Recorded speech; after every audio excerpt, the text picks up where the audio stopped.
covering news where you live. This is 5 News at 6.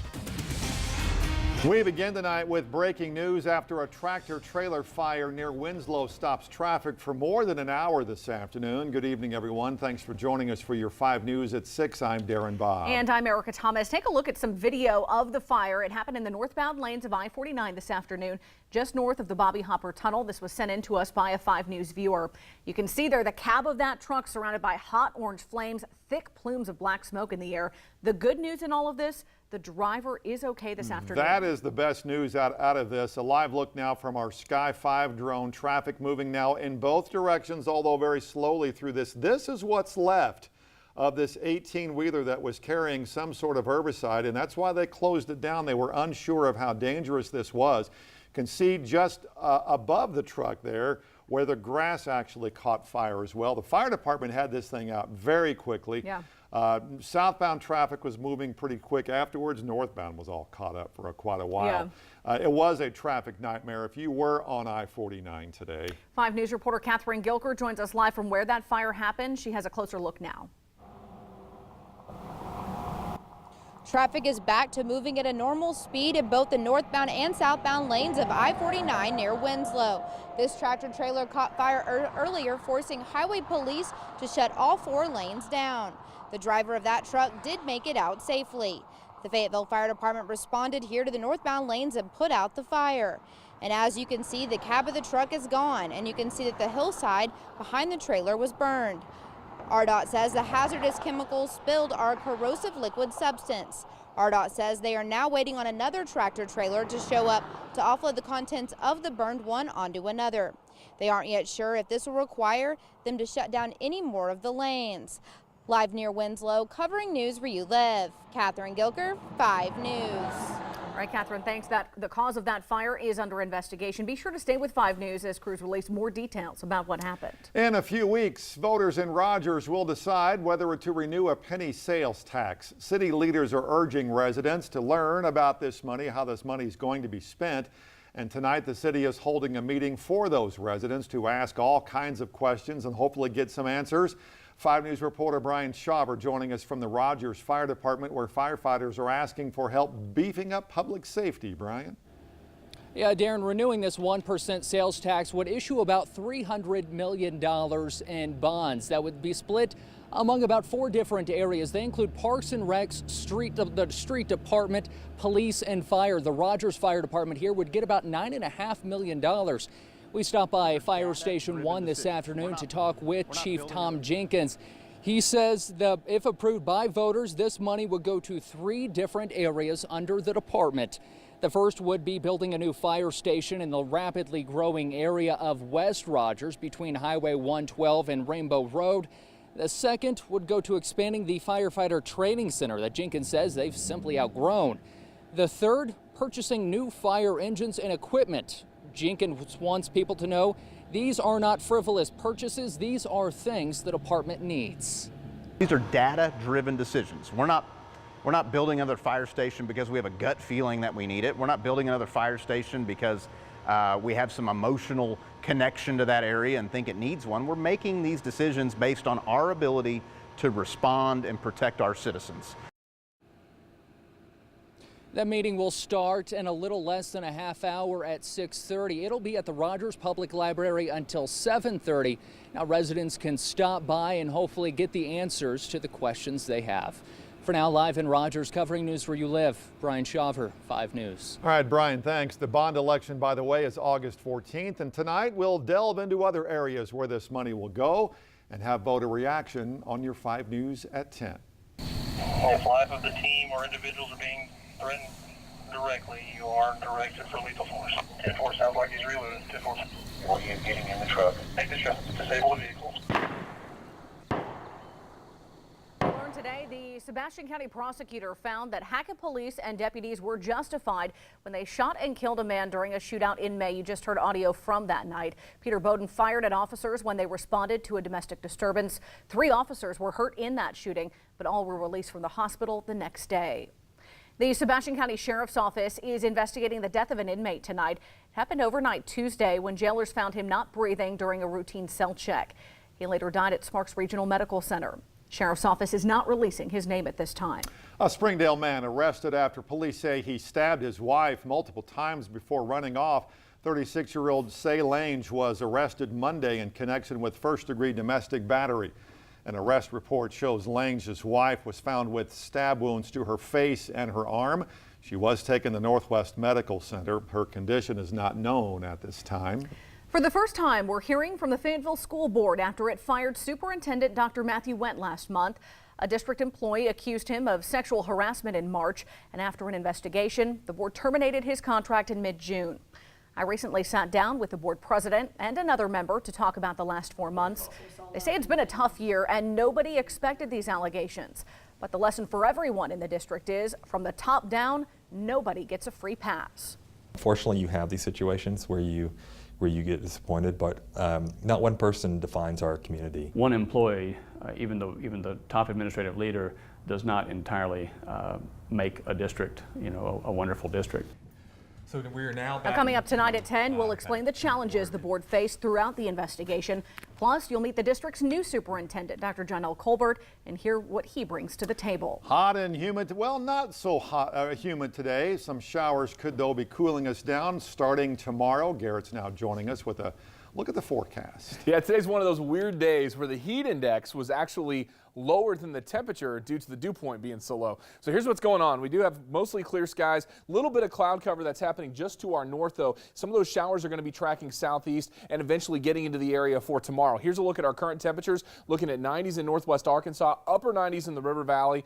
Hour by hour, we're going to be skidding into the upper 60s tonight. We will see an increase in cloud cover. Cloud cover is also going to be on the increase in the River Valley, especially towards the first part of the day, looking at mid-70s early on. Temperatures falling off pretty quick. They may not recover a lot, though, in the coming days because of the cloud cover, and most of you will probably see some rain too. I'll have a look at that forecast coming up.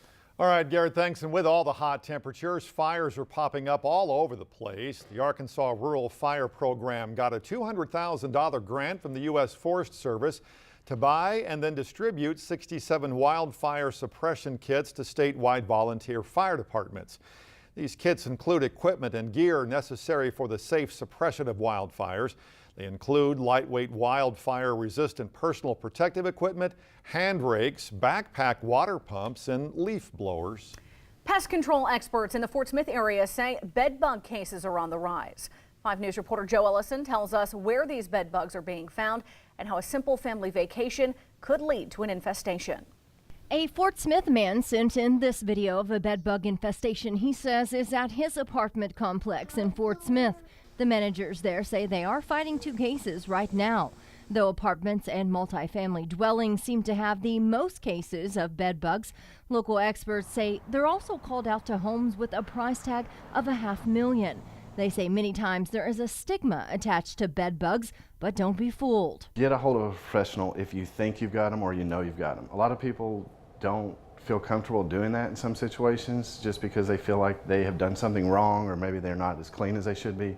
That's absolutely not the case. Experts say the bugs are attracted to heat and people, especially when people are in one place for a prolonged period of time, which gives them the name of bed bugs. Pest control experts say they're seeing a lot of people who are going on vacations, bringing bed bugs back home with them. When you go into a hotel or motel, I always check the around the bed frame, maybe even pull some of the sheets up and look around the mattress encasements. Just little spotting or anything, dark reddish spots on the bed or around the bedding.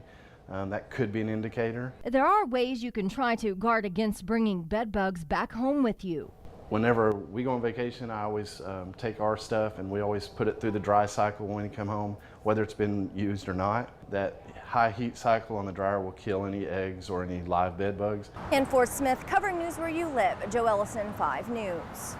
Now, the EPA has actually cracked down on the amount of chemicals found in over-the-counter treatments, rendering them nearly useless. And that's why most cases of bed bugs need an expert to treat the issue. A new climbing gym will be opening soon in the River Valley. Today, a groundbreaking ceremony was held for Vertical Horizons in Fort Smith, located out on South 91st.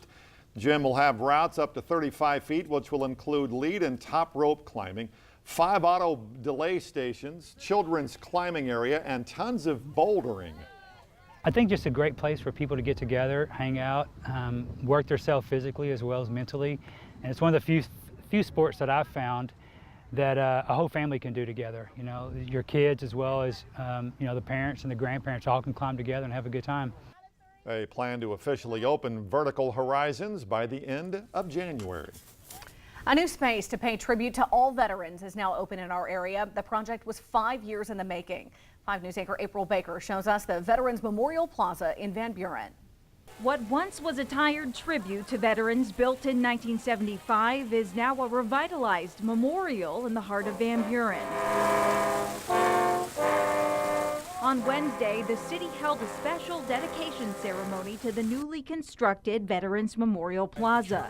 The large turnout reflective of the support this community has for our service members.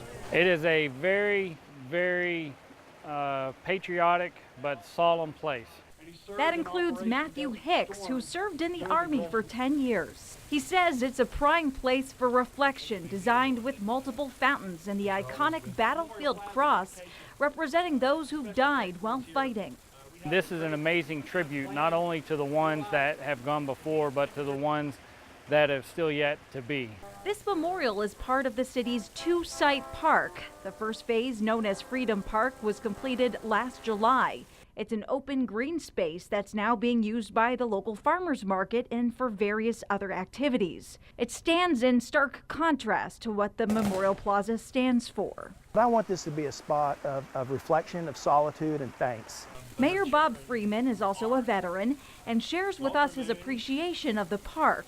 He also says it's an important part of the revitalization of the city's downtown. And so the city, in investing here, is investing in itself. In Van Buren, covering news where you live, April Baker, 5 News. The Veterans Memorial Plaza is on the south side of Main Street in Van Buren. Construction for it began in November. Still ahead on your 5 News at 6, a local football coach feeling the love tonight as the community comes together to help pay for his cancer treatments.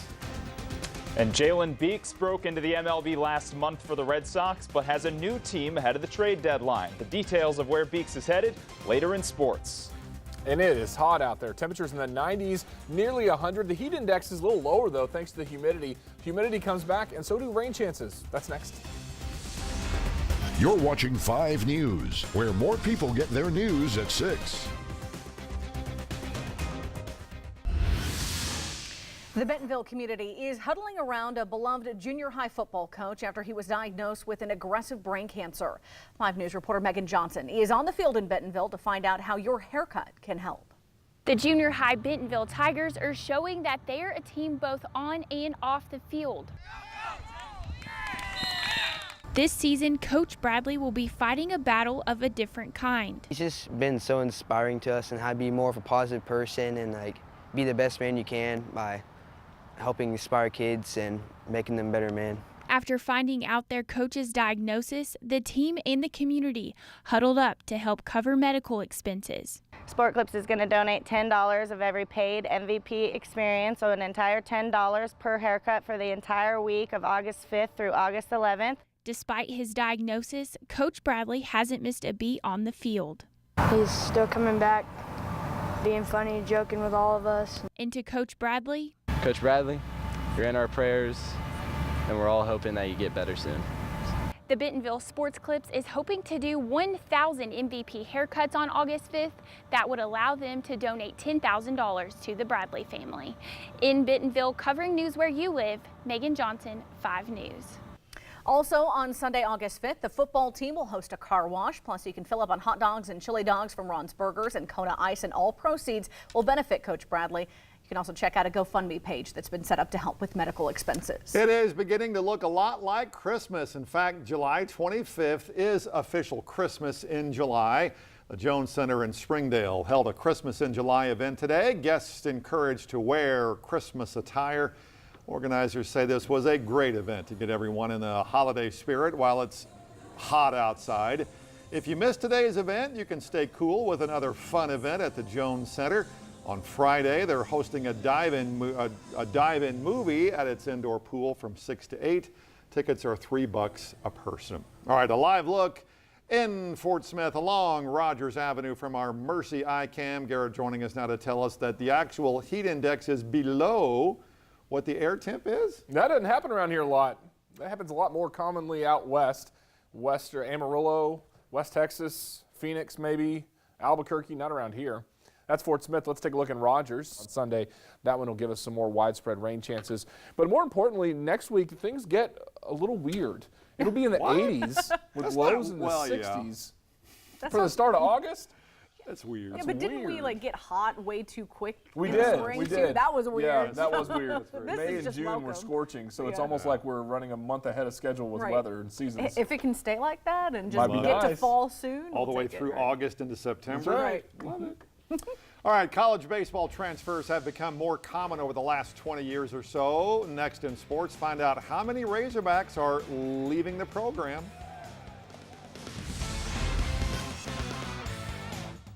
A lot of chatter recently about the young wave of former Hogs that are on the cusp or already in the MLB. Jalen Beeks is in that category and now has a new home. Beeks traded from the Red Sox to the Rays in exchange for Nathan Eovaldi. Just 2 major league appearances for the Prairie Grove native, including 1 start. Beeks allowed 9 runs in just over 6 innings, but has been much better in AAA with a sub-3 ERA. Ryan Stanek also pitched for the Razorbacks and started for Tampa this afternoon. Pitched a scoreless inning with 2 strikeouts. Stanek filled in for Nathan Eovaldi today, the guy that was traded to get Jalen Beeks. So that makes 3 Rays pitchers with Arkansas ties. Stanek and Beeks were Hogs. Beeks pitched at Prairie Grove, and Hunter Wood started at Rogers Heritage High School. The aftermath of college baseball season is used to assess the roster and recruit players to fill spots left by draft picks and transfers. Arkansas certainly had a bunch of each. According to Dave Van Horn, Bryce Bonin is set to transfer. The freshman threw 19 innings for the Hogs, had a 4.26 ERA. Bonin, the number 9 high school recruit in the state of Texas, got 1 start for the Diamond Hogs, a win against Kent State. And Bonin not the only name to leave the program. Power-hitting Cole Turney likely to transfer. Weston Rogers, a Harbor grad, got married and won't play baseball anymore. Plus, Hunter Milligan, the number 1 recruit in Arkansas, needs to sit out a year with a shoulder injury and then transfer potentially to a junior college. Think about this. You've had the same leadership for 3 years, and your day-to-day job and life have been mostly the same. Then someone new comes in and tries to convince you to listen to them. And that's what the seniors and veteran Razorback football players have dealt with since December when Chad Morris was hired. But a whole new staff brings both uncertainty and opportunity.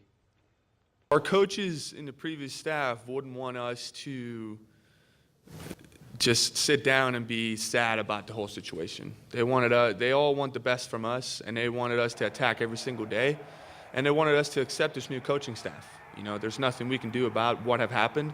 It's all in the past. All we can focus on is in the future. And I think if everyone on the team just focuses on the culture that Coach Morris has brought in here, I think we're going to have success. Just 30 more days until the start of football Friday night, and although practices officially begin Monday, teams have been hard at work all summer long. Coming up tonight at 10, we'll show you how preparations for the season have started long before the first snap. So we have football Friday night starting in 30 days, and just a week after that we have Arkansas football. I mean, now it's not only watch list season, it's officially countdown time. It's an interesting, you were bringing that story you had about the players. I've been asked a couple of times if folks think that the coaches will listen to what the players who have been there the longest, what they have to say, and it sounds like they will listen. I think so. I mean, I think it's very interesting that guys like Yelda Froholt, who you heard speak right there, and Santos Ramirez, the guys who Morris has already tabbed as captains for this season, I think he should listen to their input, and I think he will because he's been listening to everyone from Arkansas fans to staffers on the team and players, and he's like a sponge right now. He's absorbing everything. Yes. All right, and appreciate it. We'll be back with Garrett to finally look at your forecast coming up. Looking ahead at the weather where you live, very warm temperatures again for tomorrow, but backing down a little bit because of the extensive cloud cover. This weekend is going to be warm, but not hot. With the clouds and the rainfall, we'll be in the mid to low 80s. It's going to be much more comfortable by the end of this weekend with temperatures that are going to be falling into the mid 80s by Monday and Tuesday with overnight lows 60s and 70s, mid 90s in the forecast across parts of the river valley. With rain that we so desperately need. Yeah, there's a lot of places, a lot of yards burned up. It'll be great to get some widespread rain. Yeah. You may not see it Thursday or Friday, but you probably will see it by Sunday for sure. Maybe not enough, though. No. Yeah, maybe an inch or so, not enough. Every little bit counts. Exactly. Yeah. Better than not having it all. Folks, thanks for joining us. Latest news, weather, and sports, 5newsonline.com. See you back at 9 and 10. Have a good evening. Covering news where you live. This is 5 News at 10. Will be a duck that has capsized. We have approximately 30 individuals in the water. About the victims who died in that mass tragedy, new information. 2 Arkansans have been identified as victims of the duck boat tragedy from last night. Good evening, everyone. I'm Darren Bob. And I'm Erica Thomas. We're also learning more about the survivors tonight. One is a mother from Indiana who lost 9 of her family members in that accident. 5 News reporter Joe Ellison has the interview from her hospital bed and video of the boat just moments before it went underwater. And I was yelling and I was screaming. And finally I said, Lord, just let me die. Let me die. I said, I can't keep drowning. Tia Coleman from Indiana was on the Branson duck ride boat on Thursday when harsh winds and rough waves capsized the ride. She spoke from her Branson hospital bed where water still fills her lungs. And I said, Jesus, please keep me. Just keep me so I can get to my children. Keep me, Lord. Coleman lost her husband, kids, and every family member you see in this photo. A tow truck was seen picking up a van with an Indiana license plate from the duck ride parking lot. The family's pastor spoke out about the tragic loss. Just an extremely emotional time for them. They're not thinking about, any kinds of other things outside of really, I'm sure, really just trying to process this tragedy, really trying to make sense of this. The Stone County Sheriff confirmed life jackets were on board the duck ride when 60-mile-per-hour winds tossed the boat around before it sank 80 feet with 31 people aboard. But Coleman says she remembers the captain saying they wouldn't need those life jackets. We have at least 6 fatalities we're trying to deal with, and we're trying to dive for some more missing people. The driver, Robert Williams, died on the boat, and according to church elders, an Arkansas Osceola Church of Christ deacon Steve Smith and his son Lance also died on the boat. Investigators are still working to identify and release names of 14 others. Crews and people on a Branson Bell boat helped others by pulling them out of the water and performing CPR on some. 6 are still in the hospital. NTSB investigators are working to determine if the company owning the duck rides checked the weather report before heading out on the water, among many other unanswered questions in this mass tragedy. Joe Ellison, 5 News. Reports from the scene say the sunken boat will be removed from the water on Monday. The company owning the boat say for now the ride is closed. Multiple vigils for the 17 people killed at Table Rock Lake are happening right now, one being held outside the ride, the Duck's office in Branson, the other at a nearby church. A crowd that showed up lit candles, held hands, sang Amazing Grace. At the Brookside Church vigil, others came to pray and pay their respects to those killed. The church says they're hoping tonight will bring some comfort to those trying to cope with this tragedy. I want to pray and just ask God just to heal hearts and that maybe they'll find some comfort in the midst of their sorrow and their loss. About 300 people attended the vigil outside the Ride the Ducks office, even though families have identified most of the victims. Stone County Sheriff's Office has yet to release the names of those killed, as well as their genders and their ages. All day long, we've been seeing and hearing stories of the duck boat disaster on social media. Yeah, Sherry Honeycutt from our sister station WDAF in Kansas City has more video captured by those on the water, as well as when first responders first learned of this tragedy. I do want to warn you, though, some of the videos may be hard to watch. Duck that has sunk, approximately 20 people on board.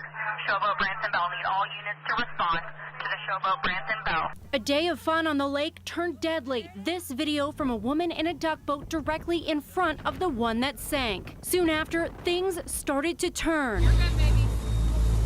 You can see the choppy waters and sky darken, and not long after, the boat behind her went under. Responding to the bell. We have a report of a duck that has sank completely. They have lost sight of it. About 10 people have surfaced. They stated there was about 20 on board.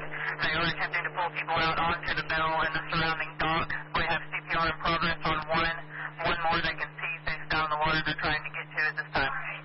The duck boat the woman was on was able to get back to shore. She tweeted, "I was literally on the boat a few feet in front of this boat. God was with my family and I. Prayers for all the families and people on the boat." First responders focused on triage and searching for the victims. We have numerous walking wounded up on the lower level being triaged by Mercy. Copy that. If you would, go ahead and notify Mercy. Tell them to send every truck they've got. The woman who took this video is just happy to be alive. Now, duck boats trace their roots back to World War II. The vehicles are most famous for landing on the beaches of Normandy. Duck boats have a history of fatal accidents, though, as tourist attractions. Many remember a similar tragedy that happened here in Arkansas nearly 20 years ago in Hot Springs. A duck boat sank in Lake Hamilton in May of 1999, killing 13 people. Only 8 of the 21 people on board survived that day. Coast Guard investigators say a dislodged drive shaft seal allowed water to flood the boat's hull. Another duck collided with a barge on the Delaware River back in July of 2010. You can see it there. 2 people were killed in that crash. Since then, an attorney who represented the victims and their families has been fighting to ban the amphibious vehicles, calling them death traps. The duck boat industry has had since 1999 to address this issue.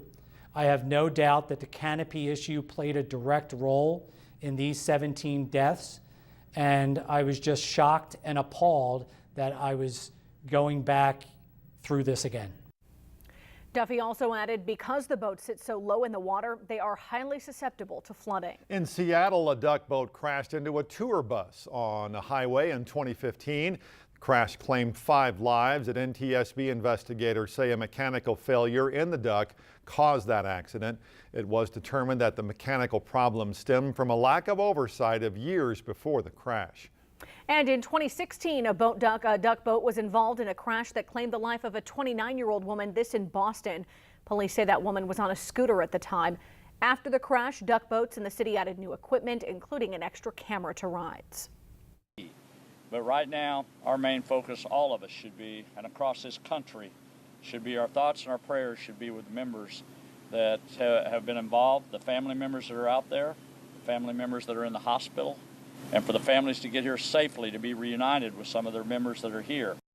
Earlier today, Missouri Governor Mike Parson joined Stone County Sheriff Doug Rader on the continued response and recovery efforts. Meanwhile, people all over the region now asking how they can help.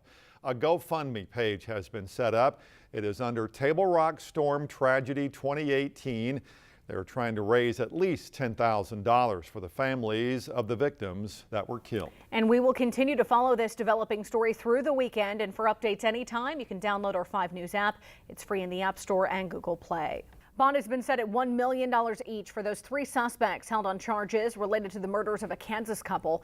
Kimberly Younger, Rusty Frazier, and Michael Fowler Jr. are being held on charges of theft, abuse of a corpse, and tampering with evidence. Investigators say Alfred Sonny Carpenter and his wife Pauline were killed in Great Bend, Kansas. The suspects are believed to have then used the Carpenters' camper to drive their bodies to a site north of Natural Dam on Highway 59 and bury them in a shallow grave. They were found there earlier this week. Kansas investigators are working with local police to gather evidence, and it's likely murder charges will be filed in Kansas because that's where investigators say those killings happened. We are now hearing from a Fort Smith family who lost a big part of their restaurant in a fire this week. Madeline Fan has been helping her mom and dad run Taipei Chinese restaurant in Fort Smith since she was in the 8th grade.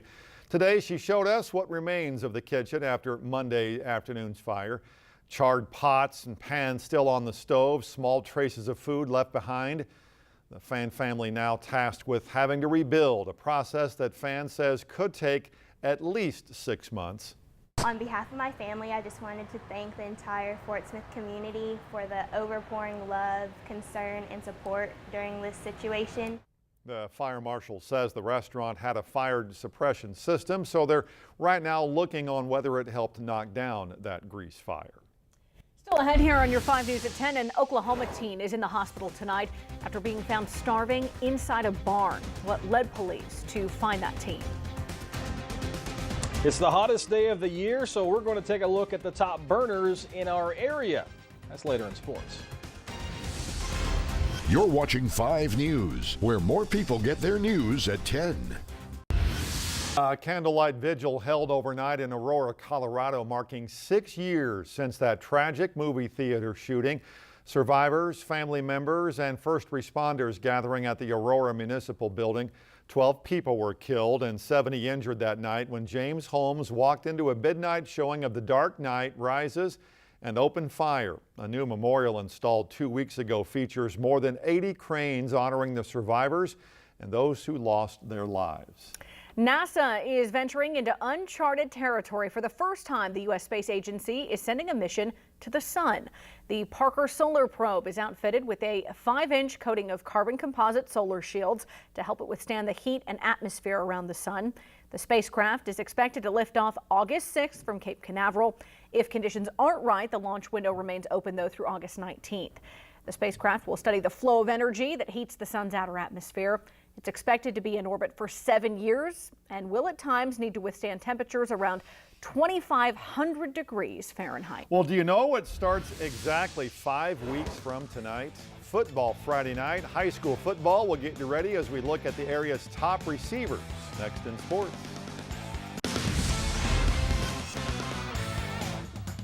As the summer rolls along, we've been taking a look at the players to watch on Friday nights in our area, and today is the hottest day of the year, so why not take a look at the players who are hoping to burn opposing defenses this fall? That's got to be the wide receivers, and we go in alphabetical order around here, so we're starting with Elkin's Chad Graham.